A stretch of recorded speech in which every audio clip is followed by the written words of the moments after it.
سبيل الدموع سبيل مريح تنهدى يا صاحي كي تستريح.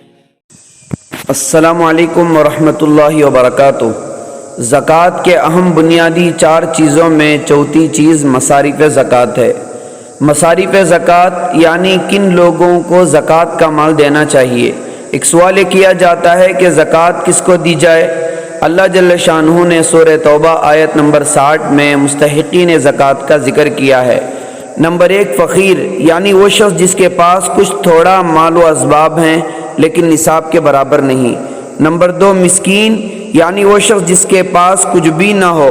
نمبر 3 اسلامی حکومت کے وہ کارندے جو زکوٰۃ اور عشر وصول کرنے پر متعین ہوتے ہیں. نمبر 4 وہ غلام جو اپنی آزادی کے طلبگار ہوں. نمبر 5 قرضدار یعنی وہ شخص جس کے ذمے لوگوں کا قرض ہو اور اس کے پاس قرض سے بچا ہوا بقدر نصاب کوئی مال نہ ہو. نمبر 6 اللہ کے راستے میں جہاد کرنے والے غازیوں اور مجاہدوں کے لیے جو اپنی مالی بے سر و سامانی کی وجہ سے اسلامی لشکر سے بچھڑ چکے ہوں. نمبر 7 جو حالت سفر میں تنگ دست ہو گیا ہو گرچہ کہ وہ اپنے شہر میں مالدار سمجھا جاتا ہو لیکن اس وقت گھر سے مال کا منگوانا مشکل ہو. دور نبوت میں ایک مصرف یہ بھی تھا کہ لوگوں کو اسلام کی طرف مائل کرنے کے لیے یا نو مسلموں کو اسلام پر جمانے کے لیے دل کو نرم کرنے کے لیے زکوٰۃ کا مال دیا جاتا تھا. لیکن بعد میں یہ حکم منسوخ ہو چکا ہے، لہٰذا محض نو مسلم ہونے کی وجہ سے ان پر زکوٰۃ صرف نہ ہوگی. البتہ اگر وہ فقیر یا مسکین ہوں تو اس اعتبار سے انہیں زکوٰۃ دی جا سکتی ہے. اس جگہ ایک بات سمجھ لینی چاہیے کہ ہمارے انسانی معاشرے کے 2 طبقے ہیں. پہلا مالدار طبقہ جن کو شریعت صاحب نصاب کہتی ہے ان پر زکوٰۃ فرض ہے، جن کے پاس 4 قابل زکوٰۃ چیزوں کا مجموعہ بقدر نصاب ہو یعنی 612 گرام چاندی ہو. دوسرا فقیر طبقہ جن کے پاس 4 چیزوں کا مجموعہ ملا کر بھی چاندی کے نصاب کے برابر نہ ہو. پہلے والے طبقے کو زکوٰۃ دینا فرض ہے، دوسرے والے پر زکوٰۃ لینا چند شرائط کے ساتھ جائز ہے. نمبر 1 غیر مسلم نہ ہو یعنی غیر مسلم کو صرف نفلی صدقات دیے جا سکتے ہیں. نمبر 2 حضور اکرم صلی اللہ علیہ وسلم کے خاندان سے نہ ہو یعنی ہاشمی سید نہ ہو. نمبر 3 زکوٰۃ دینے والے کا قریبی رشتہ دار یا قریبی تعلق دار نہ ہو. قریبی رشتہ دار سے مراد جن سے انسان پیدا ہوا جیسے ماں باپ، دادا دادی، نانا نانی اوپر تک. اسی طرح جو انسان سے پیدا ہوئے ہوں جیسے بیٹا بیٹی، نواسا نواسی، پوتا پوتی نیچے تک.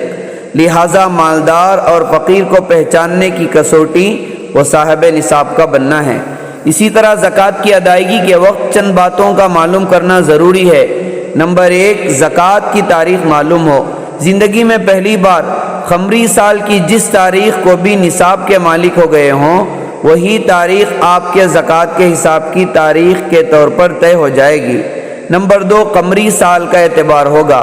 اگر کسی کو تاریخ یاد نہ ہو تو غور و فکر کر کے کوئی قمری تاریخ مقرر کر لی جائے، آئندہ اسی کا حساب ہوگا.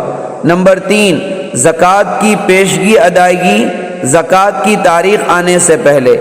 اگر کوئی مستحق مصرف سامنے آ جائے تو اسے زکوٰۃ کی نیت سے دی گئی رقم سال کے آخر میں زکوٰۃ میں شمار کی جا سکتی ہے. نمبر 4 زکوٰۃ کی ادائیگی سال گزرنے کے بعد.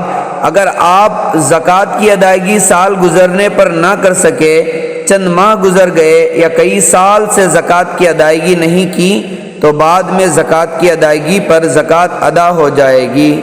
نمبر 5 قیمت فروخت کا اعتبار ہوگا. زکوٰۃ میں قیمت فروخت کا اعتبار ہوتا ہے یعنی جس قیمت پر آپ کا بیچنے کا ارادہ ہے اور عموماً اس پر بک بھی جاتی ہے. نمبر 6 سونا چاندی میں سے سستے کا اعتبار ہوگا. کسی کے پاس اگر صرف سونا ہو تو سونے کا نصاب 87 گرام کا اعتبار ہوگا اور اگر بقیہ 3 چیزوں میں سے کوئی ایک بھی ہو تو پھر سستے نصاب یعنی چاندی کا اعتبار ہوگا. نمبر 7 خدمات فراہم کرنے والے ادارے.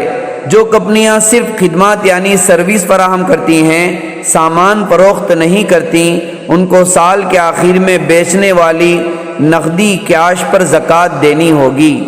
نمبر 8، تملیک بہت ضروری ہے۔ زکوٰۃ میں کسی مستحق کو مالک بنانا ضروری ہے۔ ملکیت میں دیے بغیر کسی نیک کام یعنی مسجد کی تعمیر یا غریبوں کی دعوت وغیرہ پر خرچ کرنے سے زکوٰۃ ادا نہیں ہوگی۔ اسی طرح کسی کو دیے گئے قرض یا کسی سے لیے گئے ادھار پر زکوٰۃ کے احکام۔ قرض کی دو شکلیں ہوتی ہیں، یا تو ملنے کی امید ہوگی یا تو ملنے کی امید نہیں ہوگی۔ ملنے کی امید ہوگی تو کل رقم پر زکوٰۃ ہے، ملنے کی امید نہیں ہے تو اس پر زکوٰۃ بھی نہیں ہے۔ کسی سے لیے گئے روپیوں کو ادھار کہتے ہیں۔ ادھار کی کئی شکلیں ہیں جن میں دو صورتیں عموماً پیش آتی ہیں۔ نمبر 1، فوری واجب الادا ہوتا ہے۔ اگر فوری واجب الادا ہے تو پورے مال میں سے جتنا قرض ادا کرنا ہے اتنا نکال کر باقی ماندہ مال میں سے زکوٰۃ ادا کی جائے گی۔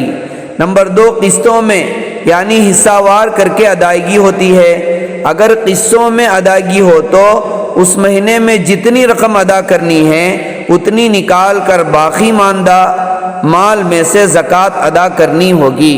اللہ جل شانہ سے یہی دعا ہے کہ ہم میں سے ہر مسلمان صاحب نصاب کو زکوٰۃ کے اس اہم فریضے کو ادا کر کے ضرورت اور حاجت مندوں کی ضرورتوں اور حاجتوں کو مکمل کرنے والا بنائیں۔ آمین۔ والسلام علیکم ورحمۃ اللہ وبرکاتہ۔